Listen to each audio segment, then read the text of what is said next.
చాలా బాగుంటుంది.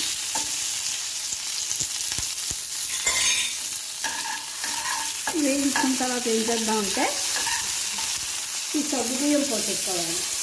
మనం నానబెట్టి వాడు చేసుకున్న సగ్గుబియ్యం ఉన్నాయి చూసారు కదా, అది ఇందులో వేసేసుకుంటే ఒక్క 2 నిమిషాలు, ఎక్కువ వేడి కూడా పట్టదు, సిమ్లో పెట్టేసుకుని చక్కగా ఒక్క మాట అటు ఇటు కలిపి అప్పుడు ఏం చేస్తామంటే ఉప్పు మిరపకాయలు అన్నీ వేసి కొట్టుకున్న పొడి ఉంది కదా, ఈ పల్లి పొడి దీని మీద వేసేసుకుని సరిపడగాను